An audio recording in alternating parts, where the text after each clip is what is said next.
How did a company that exploited its laborers to death while making Nazi military vehicles by the thousands go on to become one of the largest auto manufacturers in the world?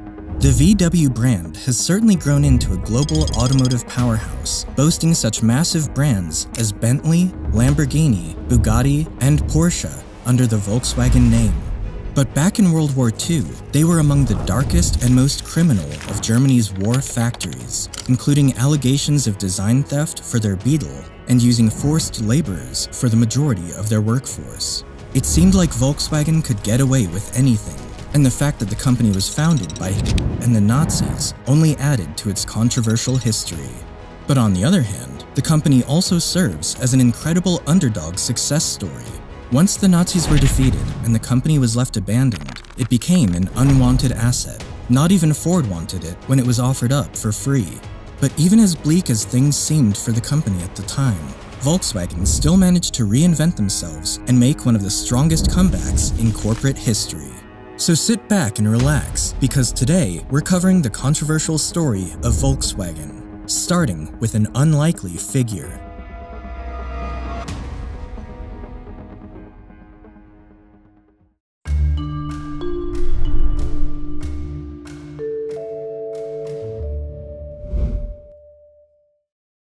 The story of Volkswagen began in 1933 when a man named Adolf rose to the position of Chancellor in Germany. At the time, Germany was in a state of chaos. Following their defeat in World War I and the subsequent Great Depression that swept across Europe, the German economy was in ruins. The country was facing high inflation and countless business closures, leaving millions of Germans unemployed and without an economic safety net. And of the 86 German car manufacturers that existed during the 1920s, only 12 survived. To confront this crisis, Hitler devised a new strategy to revive Germany's dying economy, and one of the key components of this new plan was to manufacture automobiles. You see, at the time, automobiles in Germany were still considered a luxury, as the few car manufacturers that remained still hadn't been able to mass-produce affordable cars due to a lack of capital and customers to sell to. Most Germans got around on public transport, bicycles, and motorbikes, as only 1 in every 50 Germans actually owned a car. As a great admirer of Henry Ford and his Model T, he dreamed of doing something similarly in his country, and thus, under a state-owned organization called the KDF, which stood for Strength Through Joy, he ordered the development of modern highways around Germany, known as autobahns, and developed an affordable car for its people. However, specifications for this vehicle seemed logistically unfeasible. You see, he demanded that the car needed to be small enough to carry a family of 5, fast enough to exceed 100 kilometers per hour, and cheap enough to cost less than 1,000 Reichmarks, which was about the cost of a small motorbike at the time. This automobile also needed to be very fuel efficient, using no more than 7 liters of fuel for every 100 kilometers, while at the same time having enough power in its engine to cruise smoothly along the autobahns. While this sounded good and ambitious, there was no German automaker that could match his specifications, with many even considering the feat impossible. That was until members of his political circle would introduce him to a man who coincidentally had been working on the same idea just a few years prior.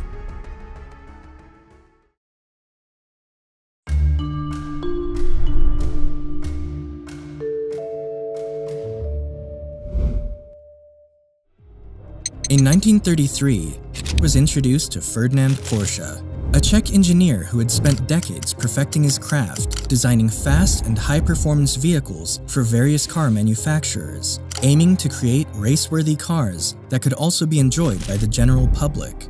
However, Ferdinand's passion extended to other pursuits. He was determined to create a simpler, more compact vehicle that would be accessible and dependable for the common man. For years, Porsche had pitched his idea to the companies he worked with, but none of them were willing to offer their support. Thus, using his own genius and taking inspirations from other engineers who'd been working on the same idea, he developed the Porsche Type 12 in 1931. The result was an incredibly lightweight vehicle with a rear engine and rear-wheel drive layout, with a curved body shape for better aerodynamics. While his prototype seemed promising, Porsche struggled to find financial backing for his project, and ultimately, only 3 prototypes were ever built. Luckily for him, upon their meeting, he was very pleased with Porsche's creation and was willing to work with him, especially because the vehicle matched some of his own design specifications. There was just one problem. Because Porsche came from Czech lineage, he was essentially considered subhuman in the eyes of the Nazis, as by then, they were already full steam ahead with their racial superiority propaganda. Thus, Porsche relinquished his nationality and swiftly obtained German citizenship in 1934 with the help of aides. Only then did they grant him the contract to design the KDF car. During the next few years, Porsche worked tirelessly in the back of his garage, struggling to develop the simple, inexpensive, air-cooled engine that was needed for the vehicle. In the end, he settled on a 4-cylinder layout with a capacity of under 1 liter for the motor, a format that was a perfect fit for a reliable, fuel-efficient automobile. By 1936, Porsche completed 3 prototypes for the People's Car, which included 2 sedans and a convertible. After running several tests, he was pleased with the results, and with this, he established the state-owned automobile company Volkswagen Werk, which translates to the People's Car Company, in 1937. The outcome of Porsche's prototypes would be the KDF Wagen, which stood for Strength Through Joy car in Germany. This is the same car that would later be known as the Volkswagen Beetle. The vehicle was shown off by the Nazis at the Berlin Motor Show in 1938 and received great recognition from the public and car enthusiasts. However, some felt they'd already seen the car before. The truth is, Porsche did not come up with the structure of the Beetle entirely by himself. He actually used, or quite possibly stole, many ideas and designs from other engineers who had been working on the same concept. Consider, for example, the 1933 Standard Superior, a car designed by motor journalist Joseph Ganz, featuring a tubular chassis, a rear-mounted engine, and independent wheel suspension with swing axles. The very same features that would later end up in the Volkswagen Beetle, not to mention its signature domed roof design.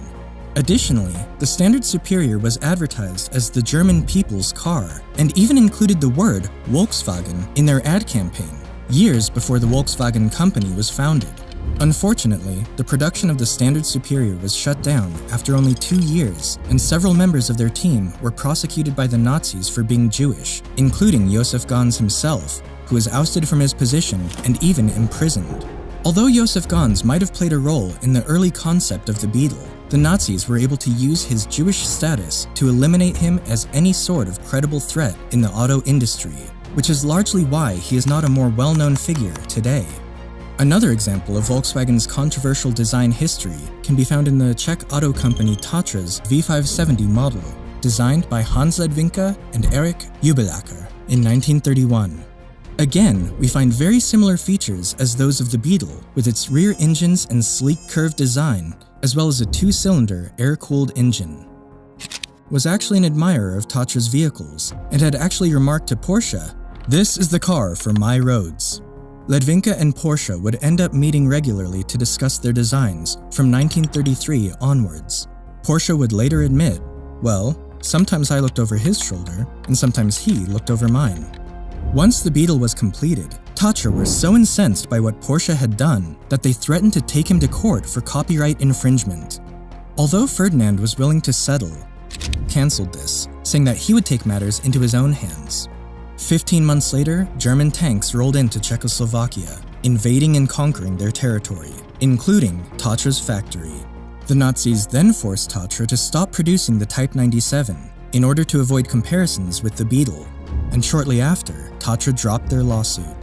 But if you want to go back even further, one of the earliest abstractions of what would later become the Beetle can be traced as far back as 1925, when at just 18 years old, Béla Barényi worked on a couple sketches for a chassis of a people's car, and coincidentally, all the key qualities are there: a backbone chassis design, transverse suspension springing, and a horizontally opposed air-cooled engine mounted just near the rear wheels, all of which would end up in Porsche's final design 13 years later.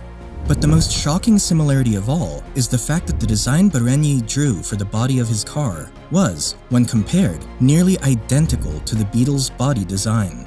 The reality is, the Beetle wasn't just the design of one man, but but instead the collective creative output of countless talented engineers all working at the top of their field. Both and Porsche knew this, but based on the events, it seemed like they turned a blind eye and tried to eliminate any sort of competition or threats of copyright infringement. But even though the Volkswagen project was backed by a dictator with seemingly inexhaustible resources, mass production was still a goal that seemed out of reach. In theory, the car was ready, but still needed more capital in order to fund the massive factory that he had in mind. Not only that, but also wanted to build a whole new city as well. Strangely, this city was to be called the City of Strength Through Joy, and was designed to represent his idea of a Nazi worker's paradise. He wanted it to become a great metropolis, just like Detroit had become in America, and set it up with the latest cutting-edge technology and production methods learned from Henry Ford. It was expected to produce 1.5 million cars annually by 1943, making it by far the largest automobile plant in Europe. To fund this project, he devised a savings scheme.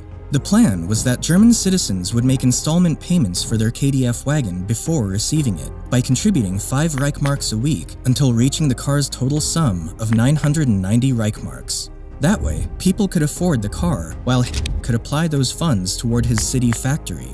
For context, the German economy was still in rough shape, and the average income for a German worker at the time was 32 Reichmarks per week. So sacrificing 5 Reichmarks every 7 days could potentially create a strain for average working families. Regardless, his dicey plan served its purpose. Those who supported his regime gladly bought into the program, and eventually, around 336,000 people ended up participating in the 5 marks a week savings scheme. It's estimated that more than 280 million Reichmarks were donated in total, and it was this money that was used to help fund the Volkswagen factory city. Ultimately, however, the scheme was an utter failure for the German people. The factory that was expected to make 1.5 million vehicles annually only managed to produce a few hundred, and those hundreds were given to high-ranking Nazi officials instead. Those who put their money into this Nazi savings program never got to see the car they were promised, nor did they ever see their money again. The reason was, his factory was already busy producing something else. The story of how Volkswagen stole the Beetle's design can be just as relatable to your online privacy. People are always lurking about, stealing your personal information, putting you at risk at all times. Scams like identity theft and online leaks are becoming more common by the day. But with today's video sponsor, NordVPN, you can rest assured. NordVPN helps you protect your data by encrypting it, keeping it safe from potential data miners who are trying to steal it. With NordVPN, you can surf the internet safely. They're the #1 VPN as they provide lightning-fast service with thousands of different servers across the world, and are currently offering a 2-year plan with 4 months free if you use the link nordvpn.com/bigcompany.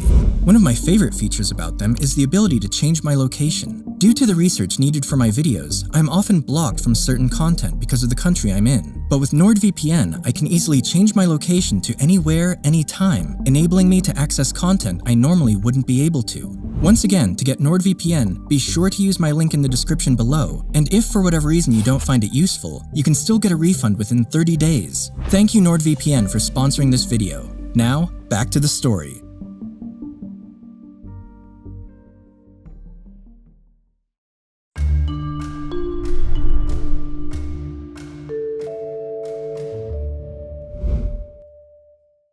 Although the initial idea of Volkswagen was to help mobilize the German people, there was another, more sinister plan behind it all along. One of the technical requirements for the Volkswagen car was that its bonnet had to be strong enough to support a machine gun.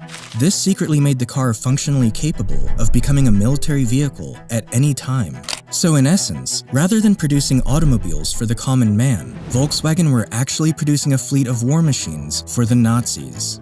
In 1938, high-ranking SS officers approached Porsche to make a lightweight vehicle for the German army that could operate reliably in the most extreme conditions. Fortunately for Porsche, he didn't need to start from scratch. He simply based his design around the Beetle's components, and within a month, he had built the Volkswagen Kübelwagen. The Kubelwagen turned out to be very useful during Hitler's invasion of Poland, and after the Second World War broke out, Porsche developed 2 more military vehicles based around the Beetle: the Kommanderswagen, which were used by high-ranking Nazi army officers, and the Schwimmwagen, an amphibious 4-wheel drive vehicle that could drive on land as well as on and even under water. By 1940, the Volkswagen City plant had become an official war factory for the Nazis, halting the production of civilian vehicles entirely and accelerating the production of military vehicles and artillery. The factory, however, was severely understaffed, which significantly slowed their production progress. As a response, Volkswagen conscripted Soviet prisoners of war to work in their factories, as well as Polish civilian forced laborers, other migrant workers, and Jewish prisoners transferred from concentration camps. Among all these groups of forced laborers, regardless of their ethnicity, cultural, or religious background, one factor remained consistent: considered them subhuman. And so, under rule, they lived accordingly. They were poorly housed, underfed, and labored for long hours under deplorable conditions, all while getting paid either very little or not at all, and frequently worked to death. A Polish forced laborer would later describe his feelings upon arriving at the city of the KDF wagon, saying, "I understood then that I am a slave. The first days in KDF City made me understand that I was an object that can work." With the number of forced workers increasing, Volkswagen took the disturbing step of building concentration camps right on the factory's grounds. Unfortunately, there was no gender segregation in their quarters, and this resulted in many of the women also getting pregnant during their confinement at the facility. At first, these pregnant women were simply sent back to their countries of origin, while the Jewish among them were sent back to the concentration camps they'd been sent from. But as the war escalated, these deportations became increasingly difficult to manage, so German officials established what they called a nursery facility. The idea was that it would be a place where pregnant workers could give birth and their babies could receive postnatal care. But the dark reality was that it functioned more like a death camp for the infants. The moment those babies were delivered into the facility, they were abandoned. Tragically, most of the infants succumbed to a combination of starvation, lack of medical care, and neglect. The mothers who came to visit their newborns would be shocked and heartbroken to find their babies covered in dozens of sores and bug bites, and sick from exposure to the cold weather due to the facility's cheap construction and insulation. The medical staff hired by Volkswagen also made little to no effort to care for the children, with the exception of one named Hilda Lammer, who protested the conditions and treatment of these infants to the facility's supervisor. Her objections, however, were ignored, and when she persisted, she faced threats of being sent to a concentration camp herself. Ultimately, it is estimated that no fewer than 365 infants and toddlers perished at the Volkswagen nursery facility, an establishment that only existed to get pregnant laborers back to their work sites as quickly as possible, unencumbered by their newborn children. During the war's peak, more than 80% of Volkswagen's workforce was composed of forced laborers, which by then had become the common practice for other German car manufacturers, such as Mercedes-Benz, Auto Union, and BMW. But interestingly enough, the vast majority of Nazi military vehicles weren't built in these factories, but rather in American-owned plants that were based in Germany, such as Ford and General Motors, who also employed forced laborers at their work sites. You see, prior to the war, Ford and GM were already integral players in the German economy, operating more than half of the country's car market from their subsidiaries. Therefore, when Nazi Germany decided to focus their attention solely on the war effort, these American auto companies also became a vital part of their military production. GM's plants in Germany, for example, built thousands of bombers and jet fighter propulsion systems for the Nazis, at the same time that its American plants produced aircraft engines for the US Army Air Corps. Ford, on the other hand, supplied more than half of the Reich's medium and heavy-duty trucks, as well as other war materials.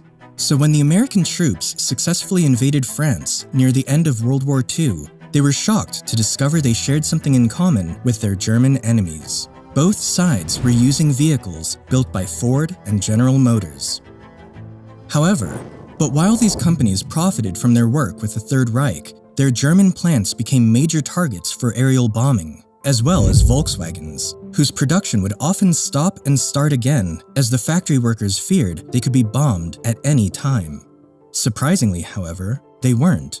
This was because their site had been built so close to the war, the Allied forces didn't even know the factory existed until the war was nearly over. So while the rest of Germany's factories were pounded by Allied bombing, including Ford's and General Motors, Volkswagen had time to protect their technology and move most of their vital machinery to underground bunkers until they were eventually detected in 1944 and Allied forces bombed the factory.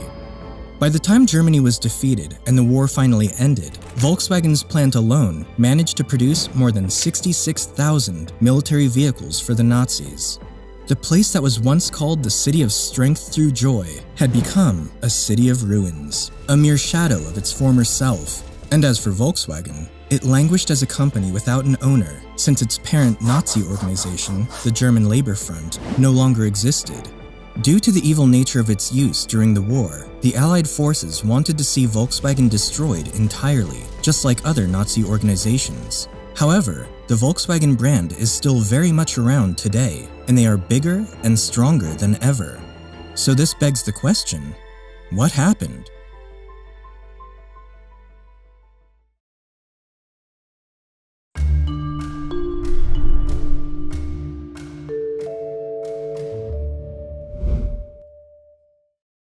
After the war ended, the City of Strength Through Joy was renamed to Wolfsburg by the Americans, and its heavily bombed factory was handed over to the British Army.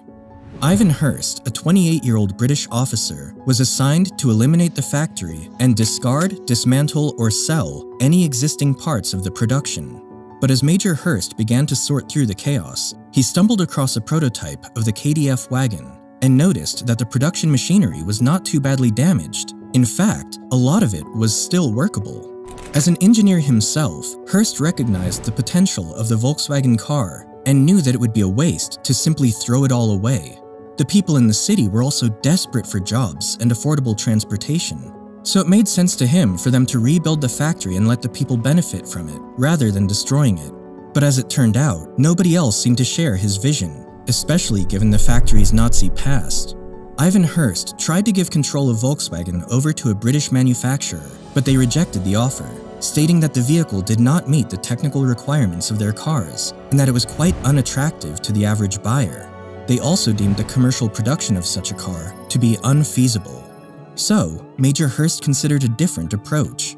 Recognizing that the British Army was in need of reliable transport, as most of their vehicles had been damaged in the war, he pieced together a KDF wagon, applied camouflage paint, and presented it to the British Army as a potential replacement for their military vehicles in Germany. The British Army liked the idea, primarily because of how reliable and affordable the vehicles were. As a result, they placed an order for 20,000 Beetles. Although Hurst had successfully managed to keep Volkswagen alive, he soon realized that his next big challenge was just beginning. As he began gathering workers from Wolfsburg, he quickly learned how deeply traumatized they were. The staff had been so conditioned to follow military orders that Hurst had to wear his own military uniform before any of the workers would even listen to him. He also found himself dealing with a starvation winter that swept through the country. Food was in constant short supply, and while hundreds of thousands of Germans died as a result, Major Hurst tried his best to take care of his own people within Wolfsburg. There was also a shortage of raw production materials, workable space in the factory, and engineers. Most of the engineers, designers, and supervisors were rounded up and arrested by the Allied forces due to their Nazi past, including Ferdinand Porsche. So Hurst ended up making several deals with the devil by lobbying for some of the imprisoned engineers to be released in order to work at the factories. All in all, Volkswagen slowly managed to roll out the vehicles, and despite being behind schedule, they were among the first German automakers to restart production after World War II. However, Hurst's commanders were still bent on getting rid of the factory because of what it stood for. They offered ownership of the factory to representatives from the American, Australian, French, and British motor industries, but all of them rejected it. By March of 1948, the British were desperate enough to get rid of the factory that they offered the company to Ford free of charge. Henry Ford II himself traveled to West Germany to inspect the facility, but upon arrival, his right-hand business partner advised him not to take it, saying, "Mr. Ford, what we're being offered here ain't worth a damn." And with that, they declined the offer. Since the British couldn't find anyone who wanted to manage the factory, they eventually decided that Volkswagen should simply manage itself, and would thus be handed back to the Germans. They appointed Heinrich Nordhoff, a German engineer who'd previously worked for BMW and Opel, to take control of the plant. When Nordhoff came in, he saw how messy and difficult the situation was with Volkswagen, but he also recognized their biggest and strongest asset, and that was where he set his focus. He doubled down on producing mainly one model, the Beetle, and kept its styling the same, while improving and upgrading the car's underpinnings over time. This approach made the company more efficient in their production, and Nordhoff wasted no time in exporting the Beetle outside of Germany in order to gain more revenue and bring in more valued currencies, starting with the European markets. Although the move was bold and risky, it eventually paid off. The German people were still struggling financially from the war, and the Beetle was just what they needed, thanks to its low price, fuel efficiency, and reliability. By the year 1950, a third of Volkswagen's car production consisted of exports, selling over 27,000 vehicles in 18 countries. While Volkswagen was becoming more promising throughout Europe and South America, the same couldn't be said for the US. Americans hated the Beetle. The simple compact size of the car couldn't compete with the big, powerful automobiles that were popular at the time. Not to mention, the very idea of the car reminded them of the Nazis, with some Americans even nicknaming the car Baby. Therefore, when the Beetle was first brought into America in 1949, only 2 cars were sold. Also, imported cars at the time were often seen as expensive and risky. Whenever these vehicles broke down or needed maintenance, their owners could have a difficult time finding the right mechanics or service stations around the country. And if they did find one, repairs were often expensive and lengthy, as the parts had to be ordered and shipped from abroad. But Heinrich Nordhoff understood those fears and decided to tackle these problems head-on. He set up a subsidiary in the United States called Volkswagen of America and began expanding dealerships and service stations as much as they could all across the country. This gave Americans a sense of security in Volkswagen, and as people began buying the Beetle, they realized it wasn't so bad after all. In fact, they liked it. Before long, the car became a symbol of the countercultural movement that was growing in the country. You see, during the 50s, America was riding a booming post-war economy, and people were buying bigger cars, bigger houses, and the latest luxury items. But there were also people growing up during this time who watched as their parents struggled trying to keep up with the Joneses. And these young people were growing tired of the excess, the superficiality, and the materialism. This new cultural movement was aimed more towards simplicity and freedom, and the Beetle represented exactly that. It was the ideal car for young people who just wanted something simple and reliable to drive, instead of a huge Chevy Impala. It was half the price, with more than twice the gas mileage of the average American car at the time. Before long, the company went from selling 6,000 Beetles in America in 1954 to over 100,000 Beetles by 1958. It's also worth noting that these growing sales were from word of mouth alone, as Volkswagen used virtually no advertising for their vehicles until 1959, when Nordhoff finally decided to run an ad campaign for the Beetle. While American car makers were advertising bigger, flashier cars suited for a lifestyle of mansions, mountains, and sex appeal, Volkswagen took the opposite approach. They marketed more towards the average worker who lived below their means and used humor to embrace the Beetle's unique appearance, all while demonstrating its efficiency and reliability compared to other cars of its time. They didn't overpromise as other car brands did, but instead, they showed their consumer base exactly what they were and were not capable of. This gave them the reputation as a company of rare honesty, and the people loved them for it. The Beetle quickly became an international sensation, selling millions of units during the 1960s, and eventually won the hearts of many around the world, including the reluctant Americans. Even Disney capitalized on Volkswagen's success, releasing their major box office smash, Herbie the Love Bug, which featured a VW Beetle with a mind of its own. This pushed the company's sales and popularity even further, while also clearing their image and completely breaking away from its Nazi origins. The demand for Beetles was so high that at one point, customers had to wait 12 to 18 months to receive their order. And by 1972, the car that supposedly wasn't worth a damn had overtaken Ford's Model T to become the best-selling car in the world after selling its 15 millionth, 7,034th unit. However, competition was catching up, and the Volkswagen company was about to be in serious trouble.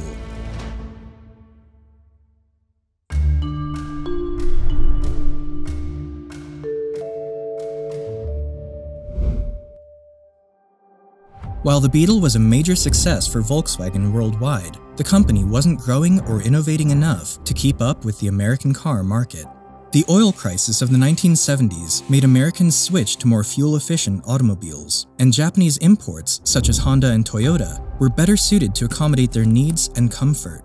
They offered about the same price and efficiency as the Beetle, but had increased interior space and a more modern design. New emissions standards also threatened the viability of Volkswagen's air-cooled engine. Meanwhile, safety concerns were also growing around the Beetle, as reports were showing fatality numbers were quite high in Beetle accidents. Due to these factors, as well as the growing competition in the US market, sales began to decline for Volkswagen, and they now found themselves in desperate need of a new design that would meet the emissions standards, the fuel economy, and the safety challenges of the 1970s. In reality, the company had been working on new models to replace the Beetle since the early 60s, but the Beetle was selling so well for so long that they lost their urgency to do so, until suddenly it was already too late. Many unfinished and discarded prototypes were made during this time, which led to the company's financial decline as sales began to plummet, and by the year 1977, the Beetle was no longer being sold in America, as it failed to meet the country's safety and emissions standards. Luckily, their acquisition of Audi in 1969 gave them a head start when it came to water-cooled engines and front-wheel drive technologies, which greatly helped expedite their development process and release a series of new models that met regulation standards, such as the Passat, Polo, and Golf during the mid-1970s. Although the company wasn't expecting to sell many of these models, the Golf, in particular, became an instant success in the market, especially in Europe. It had better performance and efficiency, as well as a sportier look than the Beetle, while still remaining a modest family vehicle. Eventually, it would go on to surpass the Beetle as one of the best-selling models in the world, selling over 35 million units as of today. By 1979, an improved Volkswagen sedan was introduced to the public, the Jetta, which would also become a major seller for the company through the decades.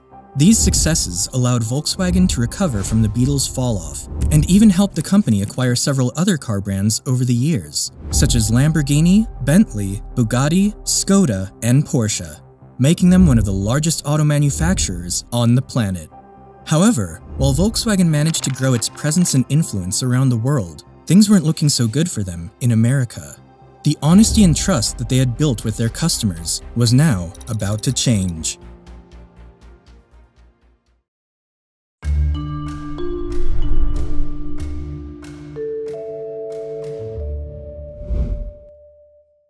After the Beetle's fall-off in the US, Volkswagen managed to stay relevant thanks to their Golf and Jetta sales. But with the rising competition for economy cars in the American market, they slowly started falling behind.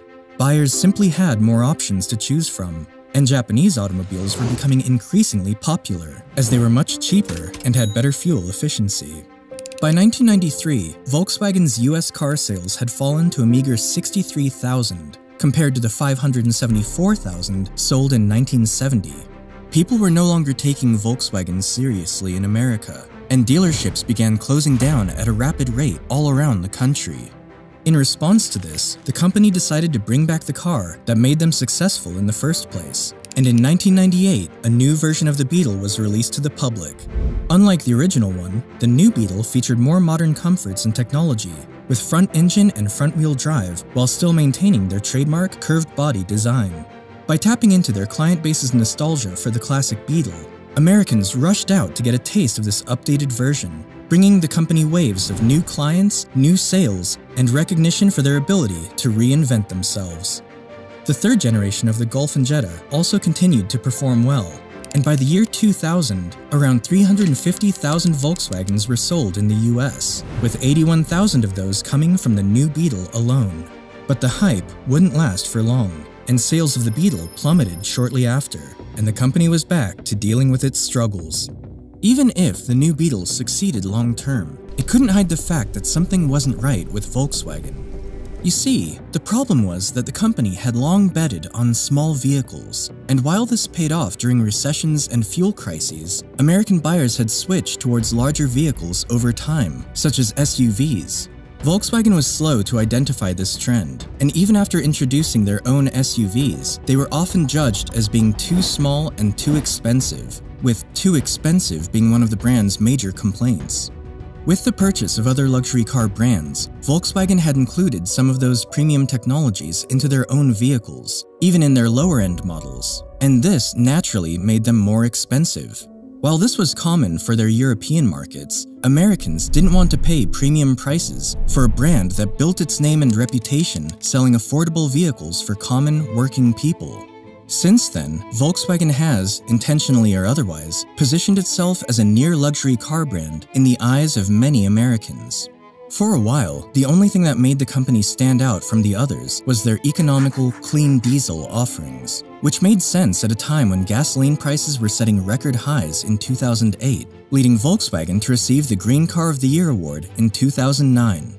According to Volkswagen at the time, their new vehicles could run clean diesel engines while still performing smoothly and delivering fuel efficiency, and all by utilizing a revolutionary technology that other car makers just couldn't make work. But the truth was, Volkswagen's engine exhausts were more than 40 times dirtier than what the company claimed them to be. In 2015, Volkswagen was caught cheating in their diesel emissions test by installing a deceitful software designed to manipulate the measurements of their car's pollution since 2009. The results turned out to be highly illegal, since it greatly failed to meet the emissions standards in the US, costing the company a whopping $30 billion in fines and settlements. But perhaps most damaging of all, this scandal lost Volkswagen the decades-long trust they'd built with their customers. The honest car company that everyone once loved and cherished had become a tarnished brand that openly lied about the cars they sold simply out of greed for greater profits. But even with this reputation, the Volkswagen Group has maintained their strong global sales despite their struggles in the US. And by 2016, it overthrew Toyota to become the largest auto manufacturer in the world, a title that has volleyed back and forth between the two auto giants ever since. In modern times, Volkswagen has developed more competitive SUVs for the American market, such as the Atlas and the larger Tiguan, and has now leaned aggressively into the electrification of their vehicles in the hopes of distancing themselves from their diesel scandal and to retain their lead in the auto market. But as we wait and see, one thing is certain: they sure have come a long way from being a Nazi car company. Thank you guys for watching. Hope you enjoyed the video, and don't forget to like and subscribe. Until then, I'll catch you in the next one.